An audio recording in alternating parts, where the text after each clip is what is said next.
Oh, hey, good morning, everybody, or afternoon, depending on which part of, well, the continent that you're in. I'm Sheila Gunn Reid. I'm live at Universal Ostrich Farms, and I'm joined by my regular Wednesday co-host on the live stream here today, Lise, Merle, and also a special guest. And I just thank him so much for filling in for me, but also bringing his legal expertise into the mix here. Our friend, Viva Frei. Viva, thanks so much for doing this. My pleasure, and yeah, this needs to be put on at the biggest blast humanly possible. And remember the names of those who did and said nothing when they had the power to say and do something. Absolutely. I'll quickly recap what we're doing here right now. I am the regular co-host of the live stream on Wednesdays. We are streaming right now from, well, across the continent. Viva, I think you're in Florida. Lise is in Regina, Saskatchewan. I am in Edgewood, British Columbia, because I am covering the battle for the birds at Universal Ostrich Farms. 400 otherwise healthy birds exposed to avian flu 254 days ago. The Canadian Food Inspection Agency has a mandatory cull order for the entire flock, and they're doing that without testing. And today, there was a stay of execution granted for these birds. It's just been a wild 24 hours. We'll get into that. I'll tell everybody how they can get involved in the show, though. If you're watching us on YouTube, leave us a super chat. That's how you support our work, because we'll never take a penny from the government, but it's also how you have your say. We democratize the show that way. If you have a question for me or Viva on the legals, or Lise, put it there, support our work. We'll read it on air. If you're watching us on Rumble, thank you for supporting that great free speech platform. It's called a Rumble Rant over there. Same rules apply. But with that, I guess I'll defer to you two, because I haven't really even seen the show, the run of the show. I literally, we got the news. I ran back, got my tripod, and here I am. I can, Sheila, I presume you've seen the order. It's a very short order. You say, yeah, like, go through it, please. Day of execution, pun intended. So my understanding is that they're petitioning for leave to the Supreme Court, and they're asking for a stay before the Supreme Court can determine whether or not they take the case up to the Supreme Court. And right. Not to be moot, if they kill the ostriches before the Supreme Court even decides on whether or not to take it up, the damage is done. And then it's going to be a question of compensation as opposed to preventing irreparable harm. So it's a very short, but my understanding is a very short stay pending determination as to whether or not leave to the Supreme Court will be granted. And that's in the interim in which everybody has to put the absolute most political pressure on everybody who can say something, can do something, and as of yet has not yet done anything. And I'm thinking of a few names in particular. One. Yeah. So, well, so Viva, so this is a very, very temporary reprieve for the ostrich farmers in BC. Are we hearing this right? My understanding is like a matter of days until they determine whether or not the Supreme Court takes up the case, which itself is, they take up like a fraction of the requests that they get in any given year. So we'll see. I mean, it's a stay until they decide whether or not they take it up. And then if they decide to take it up, I presume they're going to have to logically grant an extended stay, because again, determining the issue as to whether or not the kill is scientifically, rationally justified, and whether or not the CFIA's order, which is now damn near a year old, makes sense. It makes no sense adjudicating that after the final kill has been carried out. So it's a couple of days. I don't know the exact time frame, and I'm going to try to get the attorney, Katie's attorney, Umar Sheikh, on at some point sooner than later, but very short couple of days, and it's not a time to rejoice and go home. It's a time to now put the pressure on everybody, exploit every venue. I guess I might get into it, but like, you know, Indigenous tribes now are making the claim that this is unceded. They can't kill the ostriches. Work that angle because it's a very logical one. Hold them to their own standards. But it's not a time to celebrate. It's just maybe a time to put more pressure. Yeah, and I guess I'll get into the crazy 24 hours that it has been at the farm. But well, I hear there's at any given moment news can happen here, and you might have to see me run away. But you are right that the Conservatives have been a little too quiet on this issue. Viva, I don't know how much you know about Western Canadian farming, but I know a fair bit as a farmer.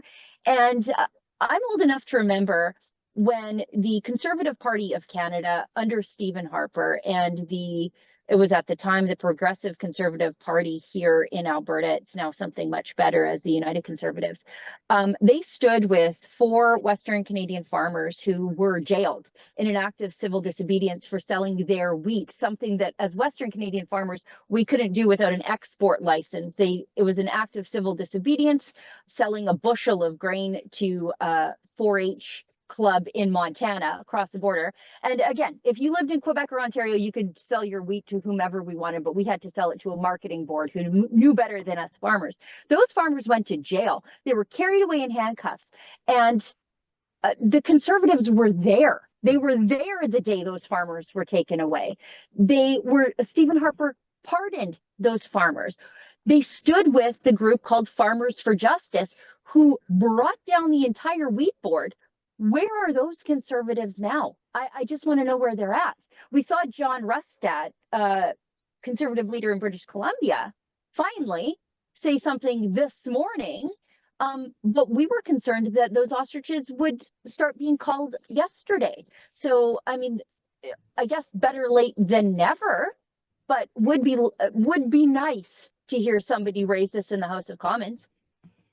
It's obscene. There's no other word for it. It's obscene. You could say at some point, maybe they didn't know how big of a story it was. But when literally every post from Pierre Poilievre yesterday, the day before, is getting ratioed in the comment sections with, why aren't you saying anything about the ostriches? You don't get to plead ignorance anymore. You know, some people say, well, it's his social media team. Or if he is that detached from the people he's supposed to represent, the problem. And the biggest problem is, took a lot of flack during the election for saying Pierre Poilievre is a political fair weather politician. He's got no core principles. He goes with the tide, which you can use, you know, to your advantage in terms of like he'll bend to the pressure of the people. He learned nothing from his crushing defeat in this election. That sitting on your hands, biting your tongue, playing the rules of the opponent's game does nothing but cost you the election, to the point where he needs to be gifted a seat in the House so that he can return to being the so-called leader of the so-called opposition of the so-called Conservative Party, so he can sit on his thumbs and do nothing while this is going down and just pretend it's not existing, tweeting about government tyranny under the gun ban confiscation thing, and then not tweeting about government tyranny, about a government coming in, killing you. It makes no sense. And my bottom line is they need a new leader, because he's burnt the goodwill, any remaining goodwill that he had. But what do I know? I'm just a former PPC guy.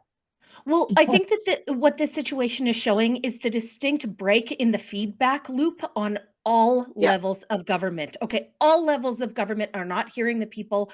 All of the politicians who are ignoring all of their mentions, Viva, because you're right, they're getting ratioed over this issue, and every minute that they stay silent shows us just what a disconnect there is between the people and the people that we elect to govern us. Okay, and this is across the board. Where was our useless prime minister yesterday as this was going down? Well, he was entertaining the uppity ups at the UN General Council. We could have used Mark Carney on this file yesterday, and as a matter of fact, we could have used the Liberal government of Canada on this file for the last 8 months. Where have they been? unresponsive to the farmers that they're supposed to be serving. That's where. Yeah. Yeah, the ag minister and the health minister should both be relentlessly hammered in the House of Commons. And it is frustrating because Pierre Poilievre is now in a largely conservative, a largely rural, deep blue conservative riding in Alberta. This, if you're tweeting about the gun issue, you've got to be tweeting about this, because this is a huge issue for Western Canadian farmers like myself. It is first the birds, and then, you know, it's just it's a quirky little ostrich farm in the middle of Nowheresville. But it's a hop, skip, and a jump from that to my neighbor's turkey barn, and then to beef, you know? Like Mark Carney. People are saying, Viva, you know, give as much flack to Mark Carney as you do to Pierre Poilievre. I think, no, because this is his plan. This is his this is his whole strategy here. He is passport carrying globalist, prostitute, politician, prostitute that, you know, that Pierre Poilievre should have been calling out and calling that during the election. So I don't expect the Liberals to do anything, because this is their plan. Right. They're doing what they want to do. Sure. Yeah. And to, you know, there's people out there, and I talk to a lot of people, and someone's saying, what's the big deal? It's just a bunch of birds. I was like, first of all, it could be a raccoon and a squirrel like we saw in New York. It could be Fred and Peanut. This is about absolute government tyranny, the illogical application of unscientific rules, the misappropriation or, you know, disappropriation of property rights of the citizens, because some administrative body comes in, the CFIA, which has their tweets protected on Twitter, a government body. Right. We got to kill your animals because they were infected. We don't want to do any more tests. And then they want to still kill the animals 5 months later, even though they're all healthy. And they want to kill them a year later, even though they're all healthy. And they have the backing of the federal court and the Court of Appeal to say, yep, your decision at the time was rational. So let's not look at the evolution of science and facts. Let's just go kill your animals and shut your mouths, lowly plebs. You are subjects and not God-given right free citizens. This is a problem of government. It's a problem of Canadian government. And the Conservatives seem to be not just silent, but complicit in it. And it's a big. It is a big deal. And it also, there are historical ties that go along with livestock and pet killing initiatives by communist governments that advance the erosion of private property, that normalize this behavior. When the government comes in and takes your stuff, there's nothing you can do about it. It's the government's, not yours, you see. And so this is a real warning for the people of Canada that something terrible is happening, unfolding right now in our neighbor's yard. Okay. And we need all of the eyes of the world on this, because if it can happen here, it can happen anywhere. Well, and I think the solution here is political pressure. The ag minister and the health minister, they need to be relentlessly hammered on this issue. I might get stung by a wasp live on air, but they need to be relentlessly hammered on this issue, because right now it's before the activist courts, because the CFIA dragged it there. They need the minister to say, get this out of the courts, stop this Cull order. Who is the CFIA but a rogue agency right now? Who's in charge of them? It's before the activist courts. We saw what the activist courts think about public health over the last 5 years. I have to tell you, I'm not holding out a lot of hope for the Supreme Court to do the right thing here. I am grateful that the birds have a stay of execution. And as Viva says, put pressure. This is not the time to take the foot off the gas pedal. But to think that the courts are going to do the right thing for once, I am skeptical. It's just who's in charge of the CFIA? Well, it's Paul McKinnon, the president, who also had. This is not. It's not like a rogue agency. It's a Soviet administrative agency. I'm calling nothing hyperbolic in it. It's a terrorist organization. It's not because it's coming from the government that it's not terrorist organizations that are coming in, inflicting violence and force for the purposes of promoting their political agenda. It's the definition of state terrorism. And the problem is the courts come in and ratify it because it's all one big club. And you know, it's the idea that, Sheila, to your point also about this skipping to pets, to other livestock. The ostriches are non-migratory birds. They're not for human consumption either. So why the Canadian Food Inspection Agency even has jurisdiction is an issue. But set that aside. They're non-migratory. The argument is that birds come in contact with them, so the birds might reinfect them and then spread it somewhere else. Who knows?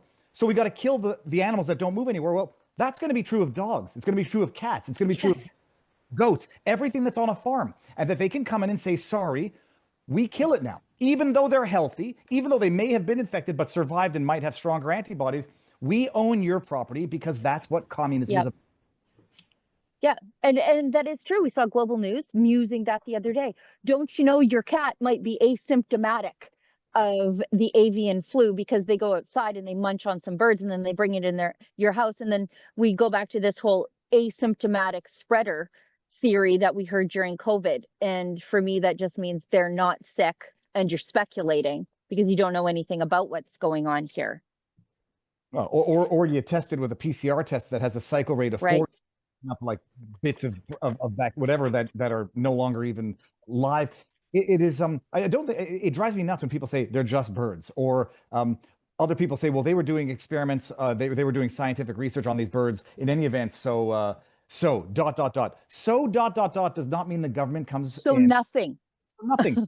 If you don't like what they're doing, go contest what they're doing. If you think they're just birds and we eat ostriches anyhow, well, that's fine. But the rules of the game are you have an ostrich farm for food, and there's one outside of Montreal. Everybody should be paying attention to this. But it's the absolute abusiveness, arbitrariness, and lack of scientific value and lack of any scientific backing of this decision. And right now, like in all Soviet, regimes, they never arrested an innocent person, because if they arrested someone, by definition, they would be guilty. If the communists admitted they arrested an innocent person, they would admit fallibility. So they came down with this idiotic edict in December 2024, and now they've got to carry it out. Otherwise, people might realize, oh, they made a mistake, and they almost got away with that mistake. Right, and it's also part of this ongoing war, memory holing of the concept. No, now she's freezing up. She froze a little bit. Well, we'll continue on, Viva. Something you just said piqued my attention, because not only is this completely devoid of scientific backing, but would you be surprised to know if the Canadian Food Inspection Agency has spent the last 5 years developing? We have big pharma. Sorry. Oh no, Sheila, you froze out for the last 30 seconds. Okay. Sorry, babe. Sorry, babe. That's okay. I knew I would at some point. Do you want to repeat what you just said? Sure. I was just saying that this is really a part of this broader war on the concept of natural immunity that started during COVID. So these birds are naturally immune to the avian flu. They have the antibodies. Their antibodies are present in the eggs. And during COVID, remember, there was no such thing as natural immunity. If you got COVID and recovered, you still needed to get 2 doses of the first vaccines that you could get your hands on, mix and match. It didn't matter. That was the advice, right? And so these birds would be used in research done with natural immunity, those natural antibodies. And right now, Big Pharma is real excited about different biotechnologies in vaccines. And so these birds, even though they were going to remember these birds, even though they have natural immunity, she's going to say. For Sheila until she unfreezes. This, my underlying, now call it a conspiracy theory, and it might prove to be true, is that the only thing that can explain the complicity or silence of the Conservative Party is that they too are bought and paid for and owned by Big Pharma. There's no other, nothing else can explain this. And that there is a pharmaceutical interest in stamping out whatever natural immunity these birds have. And even if I'm wrong on that, and they're just totally incompetent and detached and living in their Ottawa ivory towers, even if I'm wrong on the theory, it doesn't change the underlying problem here. The problem is government abuse, the arbitrary application of unscientific measures to deny people of property. And I say that, life, liberty, and the pursuit of happiness. It's an American concept. Yeah. But that is what's at issue here. Sheila, you froze after. Now I forgot to. It's okay. Even though they're naturally immune, is what I think you were saying, Sheila. Yeah. As I repeatedly have tried to say, although the internet is not cooperating with me, they have to kill these birds because they are naturally immune, and we don't have that concept in our life anymore. Since COVID, right? We were all supposed to take a biotechnology vaccine instead of just developing natural immunities. And so the natural immunities that these birds have are being used in research. And that research will die with these birds. And the facts are 9 million birds have been culled in British Columbia because of the avian flu. 9 million. These 400 ostriches may hold the key to stopping that.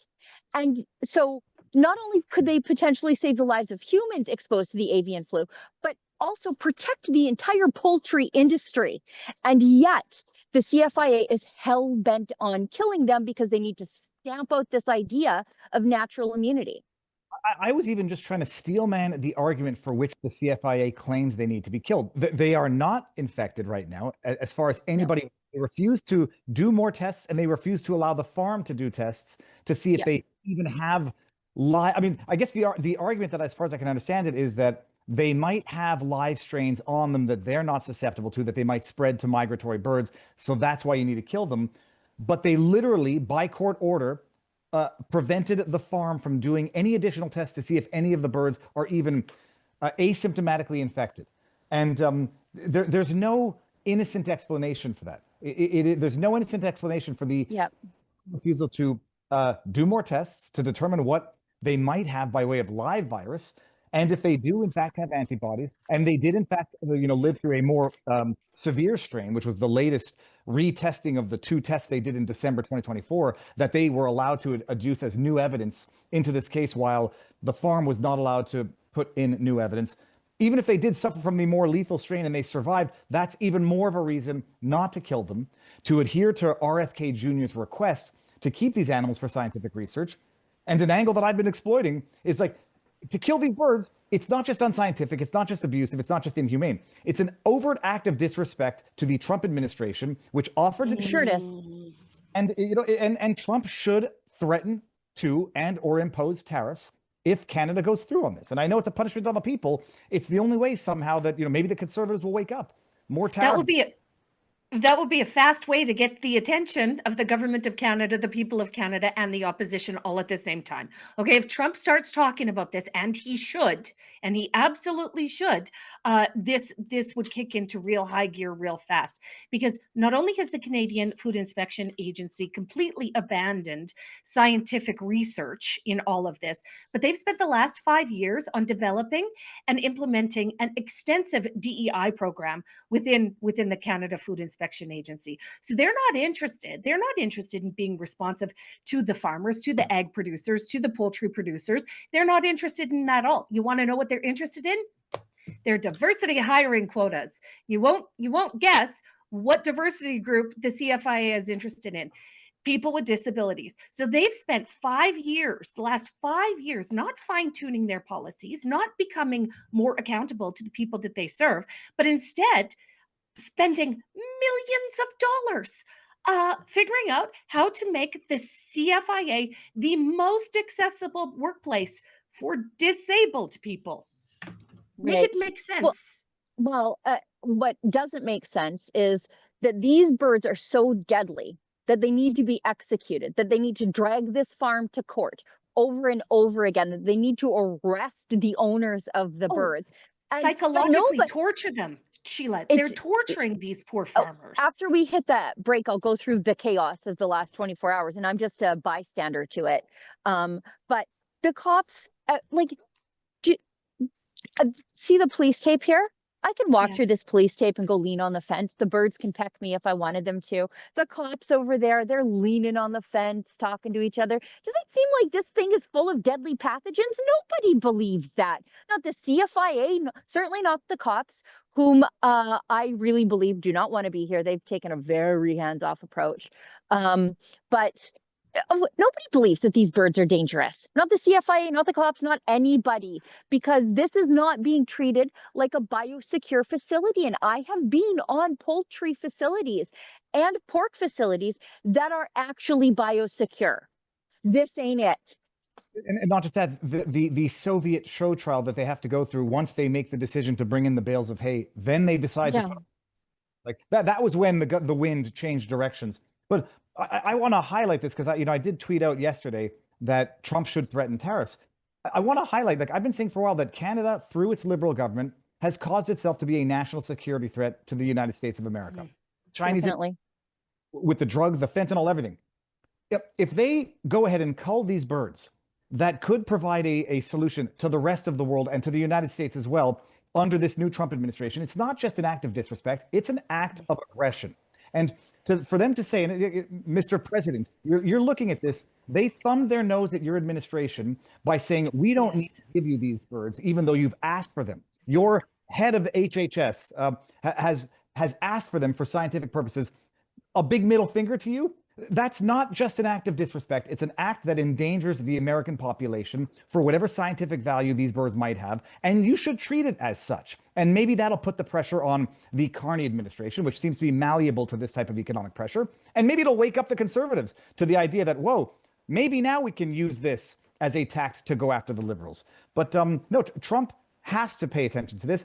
I don't know how much higher it can get than RFK Jr. in the first place, but I'm putting that message on blast, and I implore everyone to share it as well. Yeah, all I know is that whatever they're doing here is the opposite of protecting the poultry industry. This is destroying the poultry industry by destroying the potential solution to the avian flu. Olivia, maybe I can't hear you, but I think it's probably time to hit an ad break.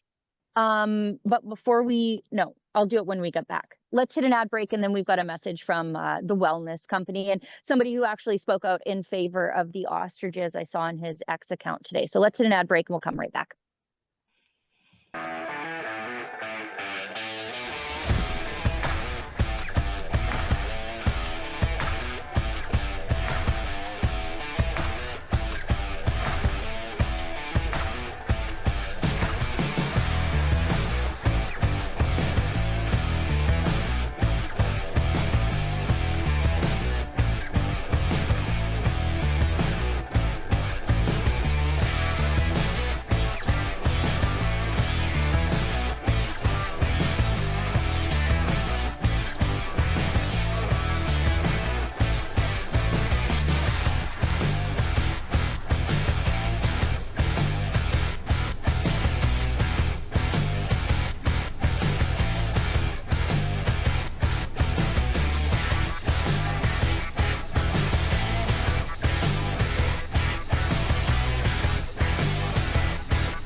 Do you agree with me? It is time to make Canada great again, and that is why we at Rebel News have teamed up with MCGA hats to introduce, well, the fashion sensation of 2025. Oh, and by the way, these beautiful hats, they are made in Canada.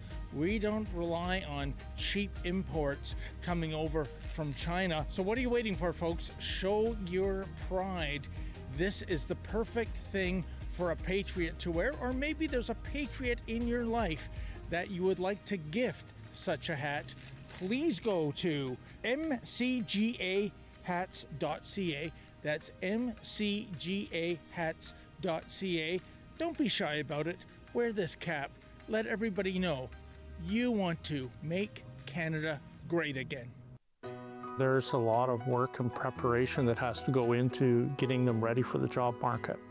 It's not just about hammering out a resume, it's about making sure that they have the adequate supports. Some people don't often realize some of the struggles that some of these people go through.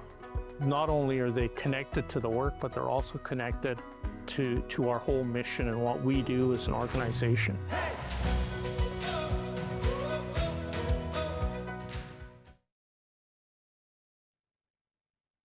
Okay, I guess we're back. And we're back. That was unexpected. You know, I've got a quick message from our friends at the Wellness Company. And I should tell you, Dr. Peter McCullough of the Wellness Company, he's been watching what's unfolding here at the ostrich farm very closely. He's one of those people who still believes in natural immunity. And he says, does your immune system feel compromised ever since COVID? A new study published in the Journal of Clinical Laboratory Analysis suggests you may not be in the clear even if you feel fine. Researchers analyzed blood from people who recovered from COVID and found something concerning.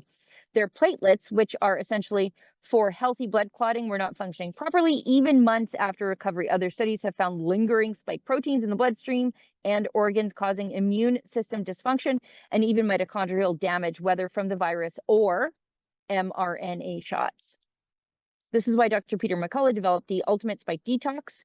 This doctor-formulated blend includes nattokinase to help break down spike protein, bromelain to support immune health, and turmeric with black pepper to reduce inflammation and repair cells.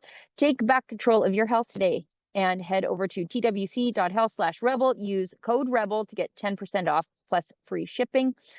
Again, that's twc.health/rebel and use code REBEL to get 10% off. It's time to own your health. And I must tell you, my daughter, who is an athlete, takes that, if only for the inflammation. I just saw something breaking, and I should tell you that I have been in communication with somebody in Daniel Smith's office, and they told me that they're watching what's unfolding here at the ostrich farm very closely. Good. And she and Doug Ford, of all people, were at a joint press conference where they spoke out against the culling of the ostriches. Maybe Olivia can show that. I haven't watched it yet. I just saw that it had happened during the break. And if Olivia can cue that up, we can all watch and react together. Hi, Mickey here with Politico. This question is for Smith and Ford. I was speaking with John Katsimatides regarding the ostrich situation in BC. He had a meeting yesterday with RFK Jr. and Dr. Oz on this matter. He essentially wants the PM to intervene in the case, and he said that he's spoken to both of you on this issue as well.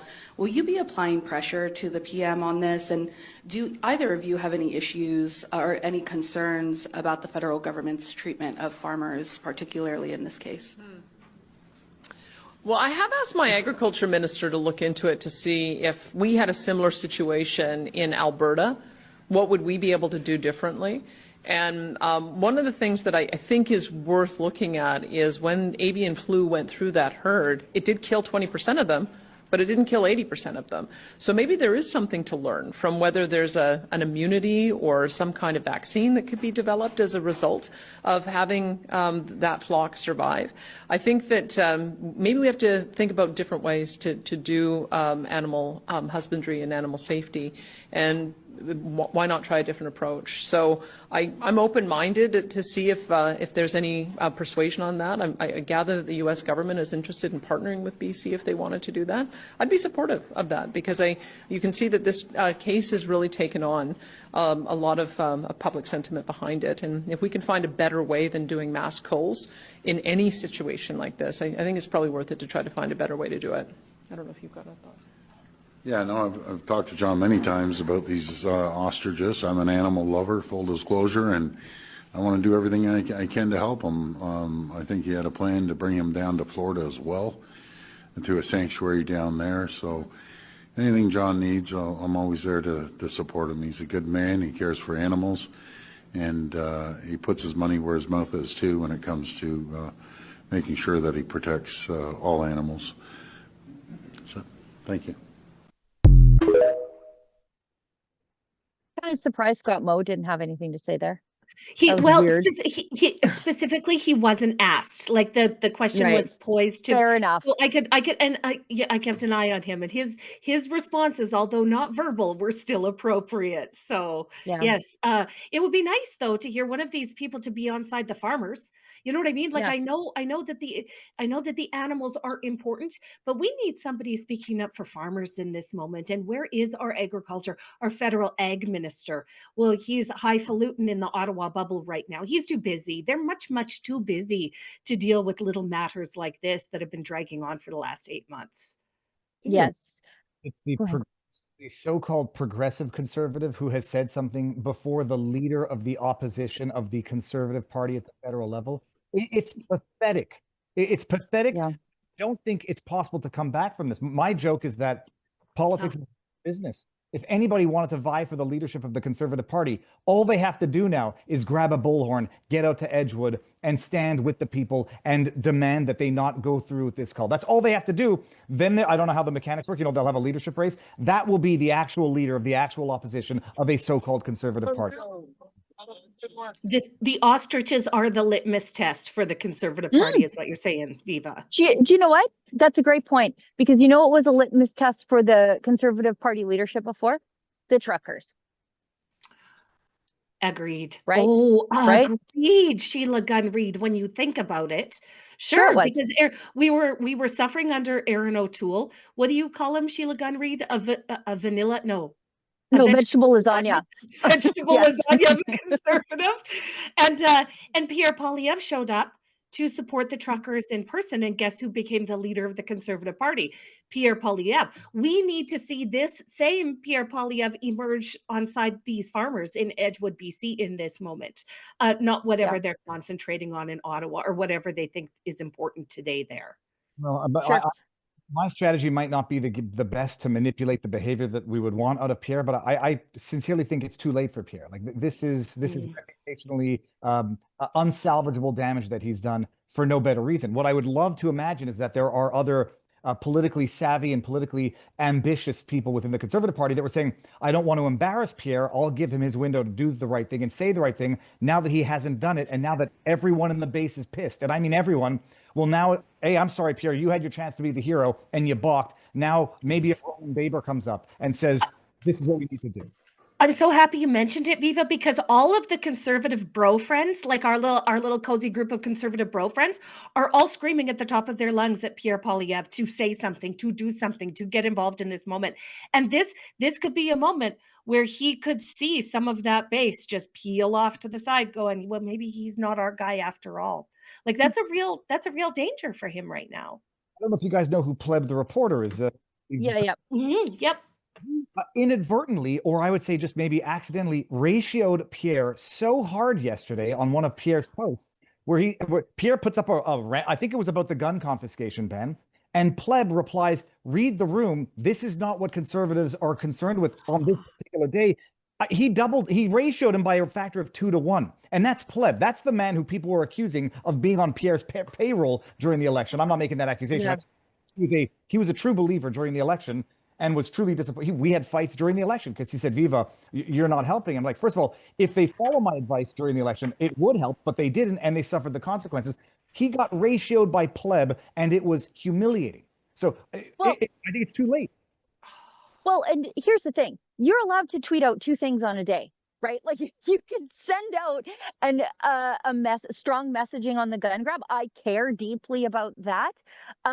But I am also a farmer. I care about this. I care about property rights. I care about government overreach. I care about a return to science and reality. And the Liberals have been anti-science, anti-property rights, and anti-reality for 5 long years with very little opposition. And so, he could have come out real strong on the gun grab and then real strong on the ostriches. Yes. I mean, this has been a crazy 24 hours at the ostrich farm. Like crazy. I don't know if you guys want a recap of just what happened. Yes, we not even absolutely 24 hours, we do. Like 20 hours.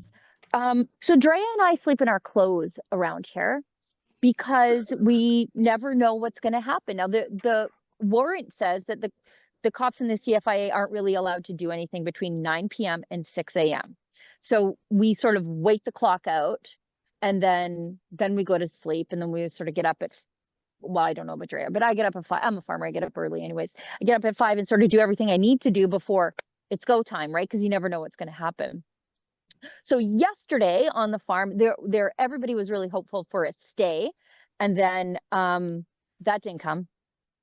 And then all of a sudden, Katie Pisitney and her mom are arrested inside the ostrich pen because they wouldn't leave the ostrich pen. And I understand, Sheila, that they were sort of lured away from you guys and into a private area where they were arrested.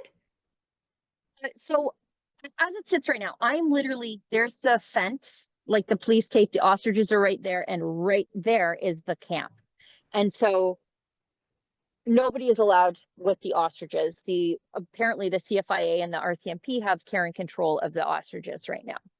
Katie and her mom were inside the ostrich pen, refusing to leave, and they arrested them inside the pen and spirited them away to a place up the road where they're staging everything, and basically processed them and let them go. I think under Section 35 of the Health of Animals Act, and then released them. So now they're not allowed back in the ostrich pen, of course.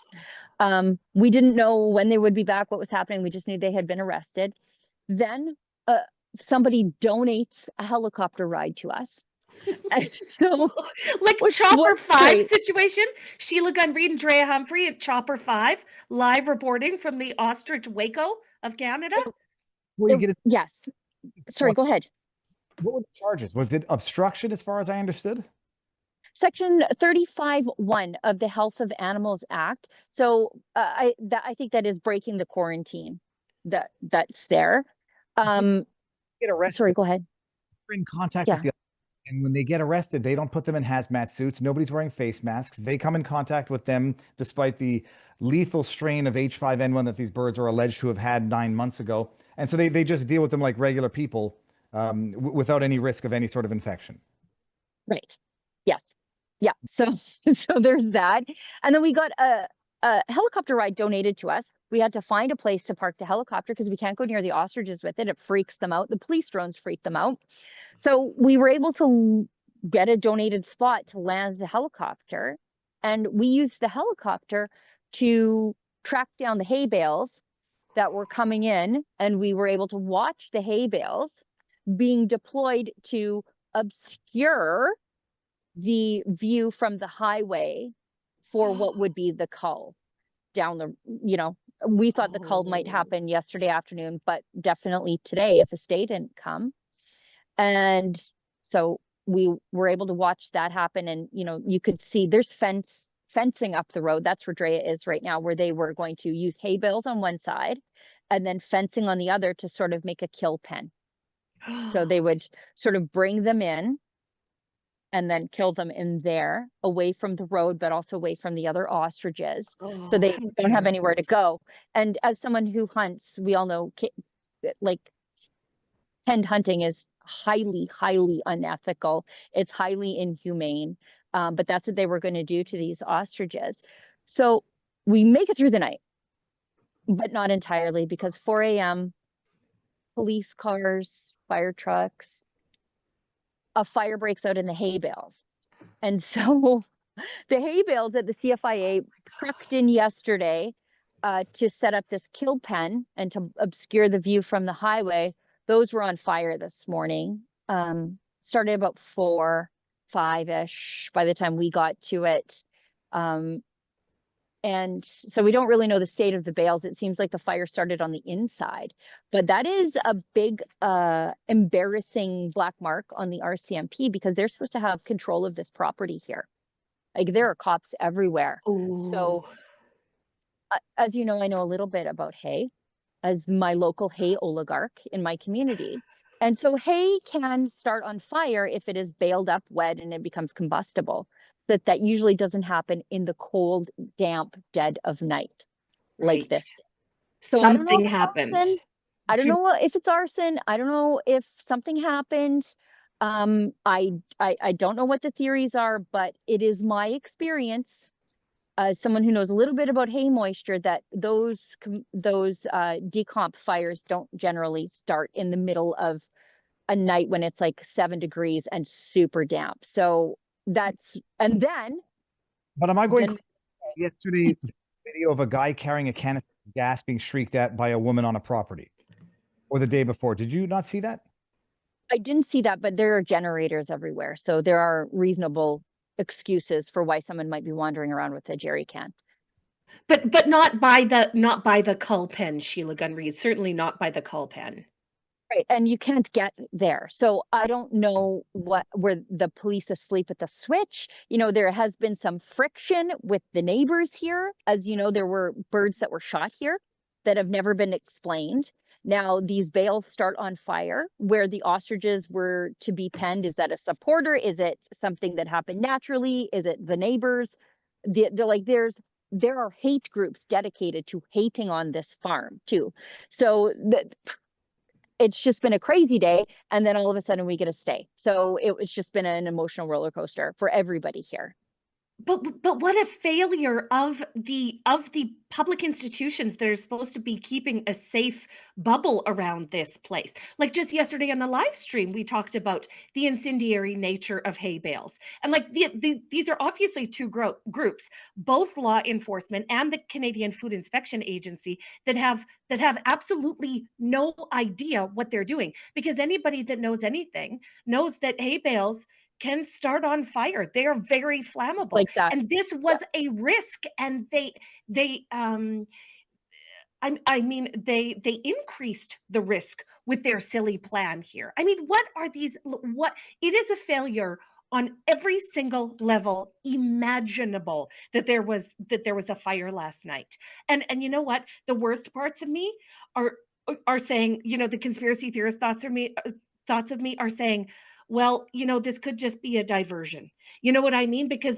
then law enforcement or the Canadian Food Inspection Agency can say, this is a danger. This could have caused a wildfire. This could have caused loss of animal or human life, and away you all go. And so I don't trust anything that's happening here right now. And so Sheila, Gunn, Reid, that you and Dre are there full time, suspending your lives to bring Yes. us every bit of breaking news. It is so important to keep an eye on this. So thank you. Oh, you're welcome. I might go start my journey home this afternoon because there's a stay. So I don't know, you know, what can we do here? It's just hurry up and wait. But yeah, the idea that the police have care and control of this property, but they obviously didn't secure it because a fire broke out. I thought, and I'm quite amazed that they didn't get a court order to clear out the camp. Because, you know, to get everybody out of here, because obviously they need to secure the place. And they were unable to with the volume of people that are here. And I think there's probably 100 or so people that are sort of here all the time. You know, there are vehicles that come and go, but I thought, oh darn, this fire is going to be their excuse to get rid of everybody. Of the fire, and I'm like, you know, history doesn't repeat, but it tends to rhyme. And then I immediately thought of Waco, where, you know, oh, a fire occurred by the fire, or they start going crazy because ostriches are very nervous animals, and then they have to shoot them because they start stampeding, and you know, it wasn't, oh, it was beyond our control. We'll find out. I presume there's enough surveillance that they'll see how the fire, who started it. You know, it's up in the air as to whether or not it was someone who thought they were doing something good by doing this, or someone who thought they were assisting with the police, whether or not it was some sort of RCMP goon who sets the fire, and the crisis that ensues, oh, they died from smoke inhalation. So, you know, not even our fault anymore. Nothing is beyond, you know, what they would do. Sheila, do we have an update on the condition of the birds post-fire? Like, do we know that they're okay? Because the owners aren't being allowed into the pen, yes? So it sounds as though all the birds are fine because they weren't forced into that enclosure yet. So they were just, there are 3, maybe 4 pens. You can actually, from our footage in the air, you can actually see the bird enclosures with the barns, and you can see where they're making the little fence there. And they had not been forced into there. So the birds were, as far as we know, unharmed. But I know that the farmers are very concerned about the welfare of these birds because they have not been allowed to feed them. And, you know, now I mean, the whole valley was filled with smoke. Like when we were driving up there, like you had to slow down. It was like driving in thick fog because of just the sheer amount of smoke coming off these hay bales. Sorry, that might be me. How does it go through? Notifications turned off and it's still going through on my phone. Sorry about that. Could be me. Could be me. I am in the middle of nowhere. It's broadcasting. It is it's insanity. The CFIA, it's a rogue agency, literally unaccountable to the people that they are, you know, allegedly supposed to represent. For the people who are unfamiliar with administrative law under the Canadian system, you're seeing it. This is an organ, you know, in America, they overturned the Chevron decision, which was deference to these administrative.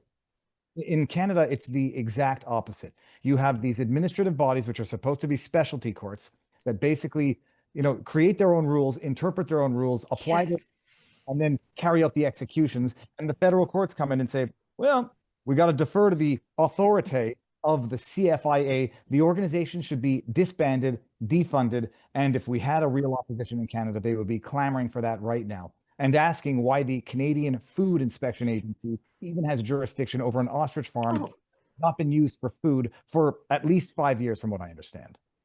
Yeah.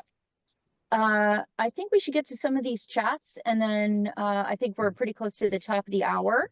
I'm going to check on Drea and maybe start making my way back home. I've got a 12 or 13-hour drive ahead of me, and it's already half the day through. And I might have to turn right around and come back. So who knows? We have a chat from Nancy, who gives us $13.99 and says, "Thank you for Rebel News for your tireless reporting to help the beautiful family and their ostriches. God bless you all." Well, we sure appreciate that. If you want to see all of our journalism, you can go to savetheostriches.com. But like, I am just a Johnny come lately to this story. I am a farmer, so I care about these things. And I knew that there was just too much happening here to expect Drea to be able to do it all by herself. So I'm just here in a assistance mode, helping Drea, who really owns the story. And she, like, when she walks through here, she's like a rock star. Like, people are Just stopping incredible. her, high-fiving her, taking pictures, because she's so dedicated to being here and telling the story from the inside. There were actually justice in these journalist awards. She would get an award for this. I tweeted. Oh, Yeah. yes. Not to undermine everybody else involved in this, because No. it's an effort. She deserves an award for this, and CBC deserves shaming and shunning, and all the other outlets that are not there 24/7 bring this to the Canadian attention. But Drea absolutely deserves an award for this. Yes. I'm writing that idea down, Viva Frei, so we can have like the Independent Press Gallery of Canada awards. Okay, we are making them happen right now. Big bowling trophies, okay, big ones, humongous, ostentatious trophies coming to Drea Humphrey for her work on this issue. Look at this. See, Sheila got it. Yes, this is what we're gonna do. Or the first year lawsuit, make gavels or just something related to journalism. Right. It'll be Well, a get a microphone. microphone. A golden microphone. That's it. We're gonna make that happen. Yep. Yeah, she's just doing incredible work here. I'm so proud of her. And she's sleeping in a teepee. It's crazy. I mean, we are roughing it. And Lise, you know, I'm a woman who can rough it, but we are very, very roughing it. Level 10 roughing it in the Yeah, wilds of British completely. Columbia, Canada. Yeah. Yes. Those are our okay. girls. Those are our Rebel News girls. I bet you won't see the CBC doing this. No, I don't know where they're staying, but it's not here. Roy Ellsworth gives us $27.99, and he just reiterates they got to stay now, Viva, and the ostriches cannot be harmed until the court date. Okay. Yeah, we went through that at the top of the show. Pete Galazi, praying that Trump throws everything with China out the window, no trade period, no military support period, no travel period, and expel all diplomatic staff as well as pull embassy. Okay. Nana Awake, who's a regular chatter, regular donor, says Canada needs to disband the CFIA. It should be restructured at the provincial level. Yes. Agreed. Yes. We just heard Danielle Smith and Doug Ford say that they could do a better job. Danielle Smith always, she always thinks the province can do a better job, and she ain't wrong.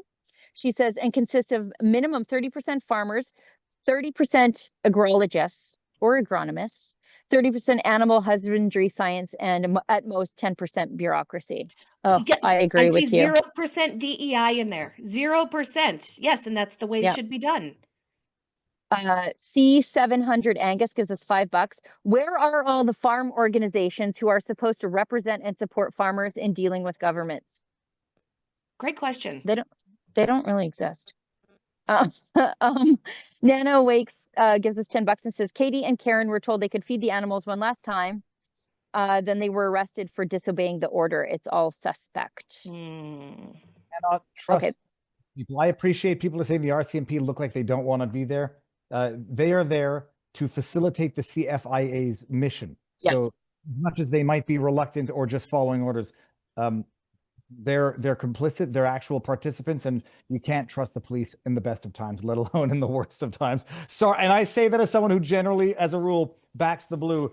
Don't talk to police, and when they And it looked like a scam, and it looked like a setup, and it turns out that it probably very well was one. Right. Well, and this is a story of priorities, because right next door, well, about a 7-hour drive, which in Canada is really nothing, there's a 5-year-old with autism that's currently missing in the wilds of Alberta. And here, 7 hours away in Edgewood, British Columbia, we have a whole troop of RCMP concentrating on this ostrich story. You think that those resources might be better spent looking for the little missing lost autistic child in Alberta, maybe? RCMP, maybe that would be a better use of your resources. Maybe you could pull a little bit of positive PR out of this, but as it stands and the way that this is all just unfolding, it just looks bad on everybody. Yeah. The last chat here is along the same veins. Hopefully my internet connection hangs on for a couple more minutes. It's from Silverfeet, gives us $5, and it's related to something I said on a live stream from the farm here, and I took a little bit of heat from the people here. But because I don't like them screaming at the top of their lungs at the cops. And I understand that everybody's angry, and that anger has to go somewhere. But the real villains are those CFIA ghouls hiding at the back, and their boss is sitting in a cubicle somewhere making decisions to ruin people's lives who don't have to face the people. Those are the real bad guys.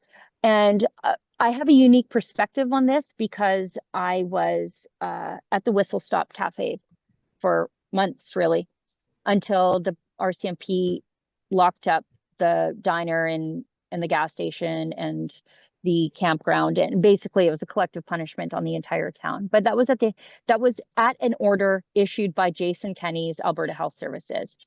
And Staff Sergeant Bruce Holliday was the cop, the local cop. He was in Bashaw and then Stettler, Alberta, who had to go back and forth and be the face of Alberta Health Services, because that was his job. And he's a friendly guy. You could tell he just did not want to be there. And then we found out that Bruce took his life. And so we don't know the cost to these guys for doing this job. And I'm trying to channel my inner Erica Kirk and try to have a little bit of Christian charity for them. And, we don't know what they're struggling with. And I try to remember that.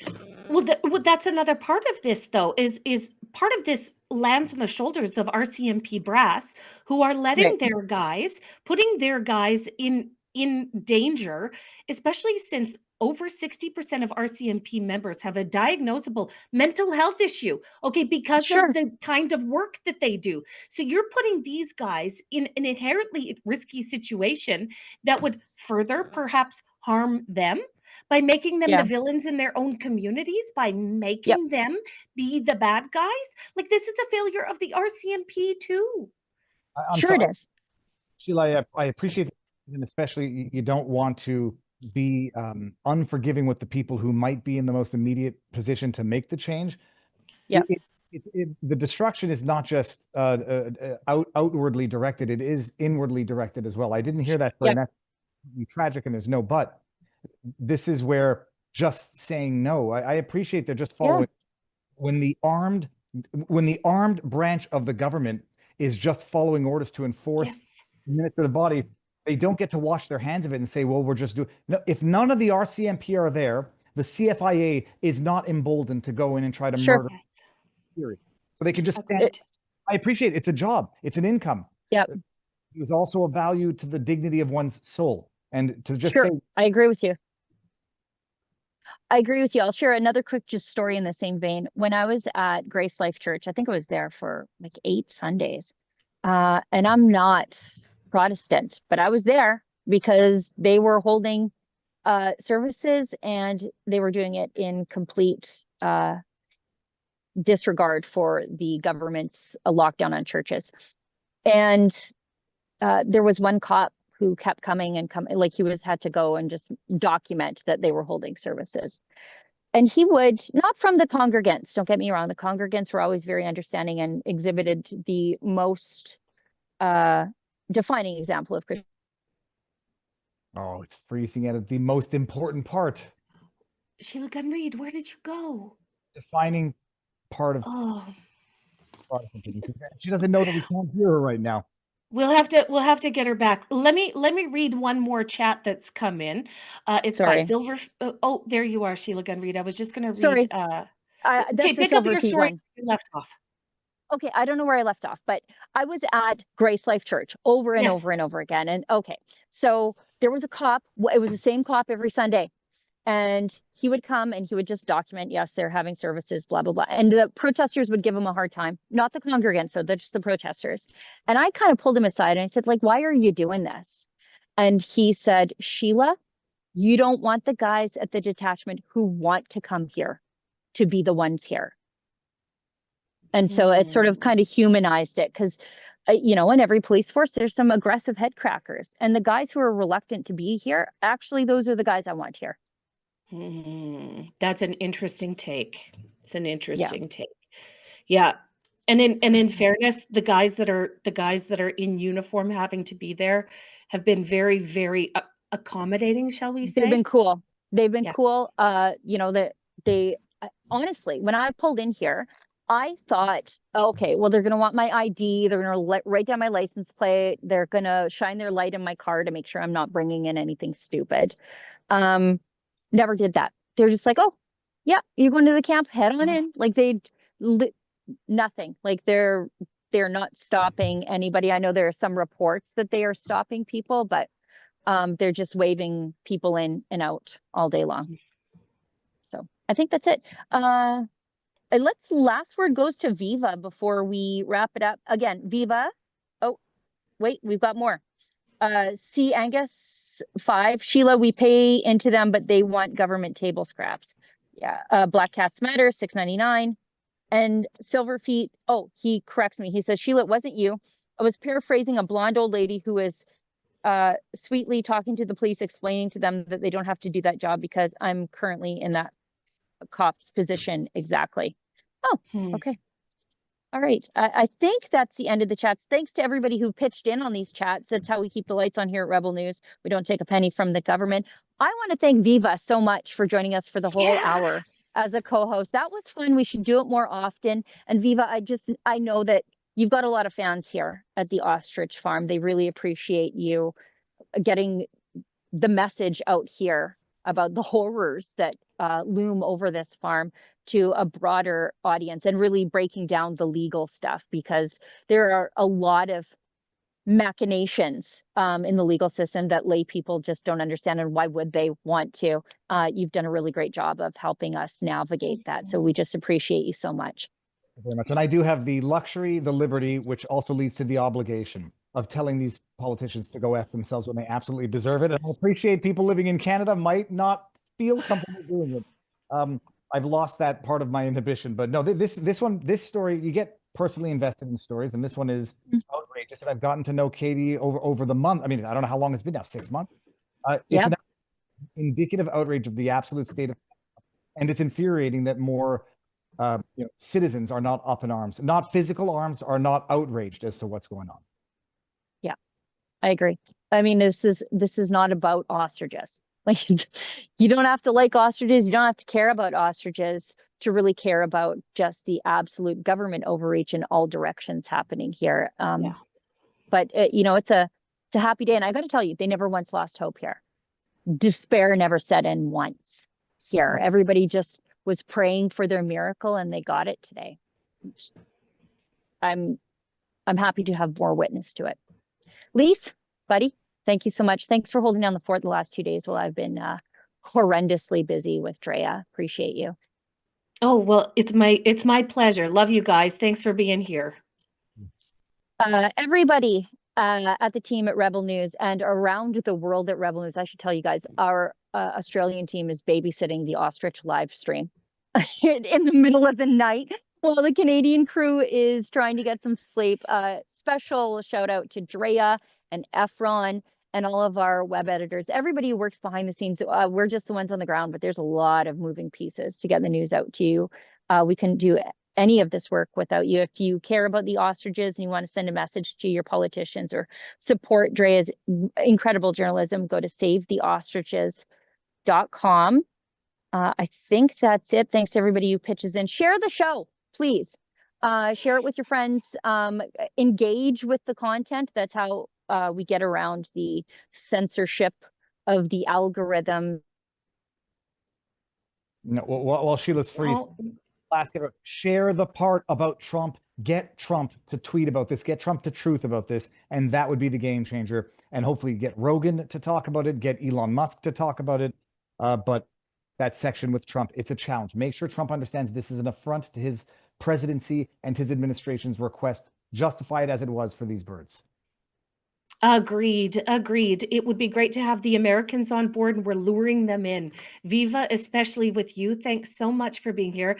I think we may have lost Sheila Gunn Reid just at the end of the show, so it'll be up to me to say goodbye. Thanks so much for tuning in today, Canada, and to our brand new international viewers, whether you be in Great Britain or Australia, or especially our friends in America. Thanks so much for being here, and we will see you back here, same place, same time tomorrow. Big news, Rebel News now has premium memberships on X, Locals, and right here on YouTube. For just $4.99 a month on YouTube, you'll get loyalty badges, custom emojis, and access to members-only chats during our live streams. At $8.99 a month, you'll also unlock Rebel News Plus shows and our documentaries. But here's the catch. YouTube could cancel that premium tier at any time. That's why the best way to support us is at rebelnewsplus.com. It's just $8 a month, cheaper if you go annual, and you'll get exclusive extras like an ad-free site, comments access, and even the chance to submit op-eds. Wherever you join us, thanks for keeping our independent